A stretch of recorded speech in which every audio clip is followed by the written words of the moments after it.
쿠팡 로켓 배송, 하루면 빠르다고요? 이건 전쟁터까지 이틀 만에 도착했습니다. 그것도 구매자가 직접 승기 끌고 와서 픽업해 갔습니다. 실전 요격률 96%. 그런데 가격은 경쟁자의 3분의 1. 상식적으로 말이 안 됩니다. 싸면 성능이 떨어지거나 좋으면 비싸야 정상이죠. 이 물건은 둘 다 잡았습니다. 결과요? 전쟁 닷새 만에 5일머니 왕국이 제발 더 달라며 한밤중 대구공항에 착륙했습니다. 발당 15억 원짜리 소모품이 쏟아져 나가는 순간 구미와 창원 공장에 불이 켜지고 수백 개 중소기업 통장에 돈이 찍힙니다. 진짜 로켓 배송이 한국 경제를 어떻게 먹여 살리는지 함께 알아보도록 하겠습니다. 무기 시장에는 오래된 공식이 있습니다. 미국제는 비싸지만 믿을 수 있고 저렴한 건 성능을 포기해야 한다는 겁니다. 수십 년간 중동의 오일머니는 이 공식대로 움직였습니다. 미국 패트리엇 한 포대에 1조 원이 넘어도 군말 없이 샀죠. 선택지가 없었으니까요. 그런데 2022년 UAE가 이상한 결정을 내립니다. 미국산 대신 한국산을 4조 원어치 계약한 겁니다. 당시 업계 반응은 냉담했습니다. 중동이 가격에 혹했구나. 실전에서 터지면 끝이다. 그로부터 3년 뒤 진짜 전쟁이 터졌습니다. 이란발 탄도미사일 174발, 순항미사일 8발, 자폭드론 689대, 포화 공격이 쏟아지는 실전 상황에서 천궁2는 탄도미사일 100의 순환발을 잡아냈습니다. 요격률 92%. 같은 하늘을 지킨 미국 패트리엇, 이스라엘 에로우와 어깨를 나란히 한 수치입니다. 그런데 가격은 3분의 1이었습니다.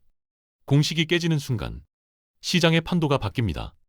전쟁 닷새 만에 UAE는 긴급 추가 주문을 넣었고 지켜보던 사우디는 4조 2천억 원, 이라크는 3조 7천억 원 계약서에 도장을 찍었습니다. 석 달 만에 12조 원이 한국을 향해 움직이기 시작한 겁니다. 천궁2는 단일 기업의 작품이 아닙니다. 대한민국 방산 생태계가 총동원되는 합작품입니다. 구조를 뜯어보면 이렇습니다. 미사일의 두뇌, 즉 유도 장치와 체계 종합은 에라 이진엑스1이 맞습니다. 본사는 용인, 연구소는 판교와 대전, 생산 공장은 구미와 김천에 걸쳐 있죠. 그런데 미사일만으론 쓸모가 없습니다. 적기를 찾아내는 눈이 필요합니다. 다기능 레이더는 하나 시스템 몫입니다. 한 건 계약에 8천억 원이 넘게 찍힙니다. 미사일을 쏘아 올리는 발사대와 발사관은 한화 에어로스페이스가 만듭니다. 여기에 6천억 원이 또 붙죠. 이 장비들을 싣고 달리는 특수 차량은 기아가 공급합니다. 경부선 축을 따라 그림을 그려보면 선명해집니다. 용인에서 설계도가 나오고 대전에서 핵심 기술이 개발되며 구미와 창원 공장에서 부품이 조립됩니다. 수도권에서 영남까지 대한민국 제조업 허리를 관통하는 라인이 천궁2 하나에 전부 엮여 있는 겁니다. 미사일 한 발에 들어가는 부품이 수십만 개입니다. 나사 하나, 회로 기판 하나까지 국내 중소협력업체 수백 곳이 물려 있습니다. 4조 원짜리 계약이 체결되면 그 돈은 서울 본사에만 머무르지 않습니다. 구미 산업단지 식당 매출로, 대전 연구원 야근 수당으로, 창원 부품 공장 신규 채용으로 흘러 들어갑니다. 환율 어렵게 느껴지시죠? 쉽게 말하면 이겁니다. 달러가 귀해지면 환율이 오르고 우리가 수입하는 모든 것이 비싸집니다. 밀가루, 기름, 커피, 원두까지 마트 영수증이 두꺼워지는 이유 중 하나입니다. 최근 원달러 환율이 1,400원 후반대를 넘나들고 있습니다. 정부가 1,500원 사수를 외치며 비상이 걸린 상황이죠. 이럴 때 가장 확실한 해법은 단순합니다. 달러를 벌어오는 겁니다. 그런데 반도체나 자동차와 달리 방산 수출은 한 건에 조 단위가 찍힙니다. 2025년 한 해 동안 한국이 벌어들인 방산 수출액만 152억 달러, 원화로 22조 원입니다. 전년 대비 60% 넘게 뛴 수치입니다. 이 달러들이 한꺼번에 국내로 유입되면 어떤 일이 벌어질까요? 외환시장의 달러 공급이 늘어나면서 환율 상승 압력을 눌러줍니다. 일본이나 독일처럼 제조업 기반이 탄탄한 나라들이 환율 방어에 상대적으로 여유 있는 이유도 이겁니다. 수출로 달러를 계속 벌어오기 때문이죠. 한국 방산 수출이 성장한다는 건 단순히 무기를 판다는 의미가 아닙니다. 우리 경제 전체에 환율 완충제가 하나 더 생겼다는 뜻입니다. 결국 UAE로 날아간 천궁 II는 우리 지갑으로 이어지는 보이지 않는 끈을 달고 있었습니다. 주식 투자자들 사이에서 방산주는 오랫동안 테마주로 불렸습니다. 북한이 미사일을 쏘면 오르고 긴장이 풀리면 빠지는 뉴스 반응형 종목이었죠. 장기 보유보다는 단타의 영역이었습니다. 그런데 최근 분위기가 달라졌습니다. 방산 4사, 그러니까 한화 에어로스페이스, 현대 로템, 한국항공우주 LIG넥스1이 수주잔고가 100조 원을 돌파했습니다. 수주잔고란 이미 계약이 끝났지만 아직 물건을 다 납품하지 않은 금액. 쉽게 말해 앞으로 들어올 돈입니다. 이 숫자가 연간 매출의 대여섯 배에 달합니다. 향후 수년치 일감이 이미 확보된 셈이죠. LIG넥스1만 놓고 보면 수주잔고가 26조 원을 넘었습니다. 이 중 수출이 14조 원, 내수가 12조 원입니다. 2025년 영업이익은 3,219억 원으로 전년 대비 44% 넘게 뛰었습니다. 한화에어로스페이스는 영업이익 3조 원을 돌파하며 사상 최대 실적을 썼습니다. 이제 방산주는 전쟁 뉴스의 출렁이는 투기 대상이 아닙니다. 수십조 원의 확정된 미래 매출을 깔고 앉은 실적주로 체질이 바뀌었습니다. 개인 투자자 입장에선 변동성 대신 예측 가능성을 얻은 겁니다. 무기 산업에는 오래된 비즈니스 공식이 있습니다. 이른바 면도기 면도날 모델입니다. 면도기 본체는 싸게 팔고 계속 교체해야 하는 면도날로 돈을 버는 구조죠. 천궁2도 똑같습니다. 발사대와 레이더, 교전통제소는 면도기입니다. 한번 설치하면 수십 년을 씁니다. 하지만 요격 미사일은 면도날입니다. 쏘면 사라지는 소모품이죠. 발당 15억 원짜리 미사일을 이번 전쟁에서 UAE는 60발 넘게 소진했습니다. 1,000억 원어치가 열흘 만에 증발한 겁니다. 그래서 전쟁 닷새 만에 30발을 긴급 추가 주문했고 사우디와 이라크도 미리 재고를 쌓아두려 움직이고 있습니다. 여기서 끝이 아닙니다. 방공 시스템은 운용하는 순간부터 유지 보수가 필요합니다. 레이더 점검, 소프트웨어 업데이트, 부품 교체. 이 모든 서비스를 향후 30년간 한국에 맡겨야 합니다. 우리가 아이폰을 사면 앱스토어와 애플케어에 묶이듯 천궁을 산 나라는 한국 방산 생태계에 락인되는 겁니다. 업계 추산으로 중동 지역 MRO 시장만 4, 5조 원 규모입니다.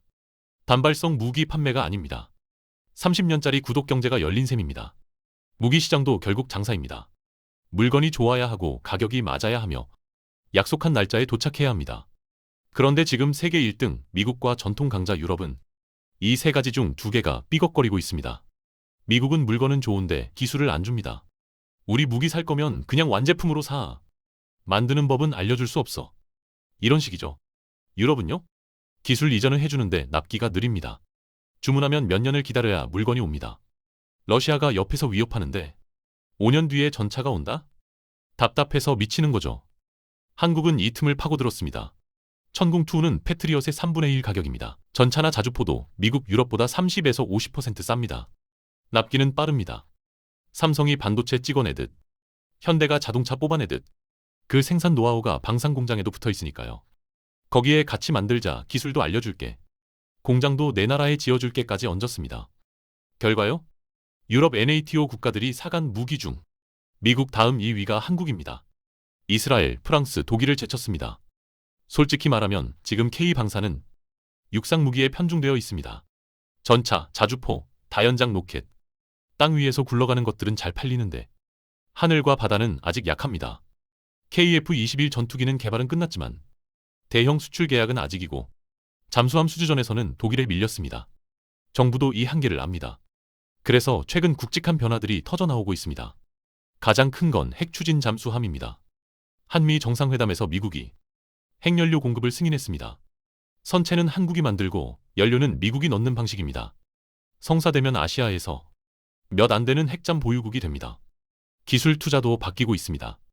AI, 드론, 무인 전투체계, 극초음속 무기, 이른바 게임 체인저 8개 분야에 집중 투자합니다. 민간의 반도체 AI 기술을 군사 분야에 접목하는 민군 협력에만 2027년까지 1조 원 이상을 쏟아붓습니다. 국방 R&D 예산도 전체 국방비의 10% 이상으로 끌어올립니다. 목표는 명확합니다. 2027년까지 세계 방산 수출 점유율 5%, 4대 강국 진입, 전차 잘 만드는 나라에서 하늘과 바다와 우주까지 파는 나라로 체질을 바꾸겠다는 겁니다. 정리해보겠습니다.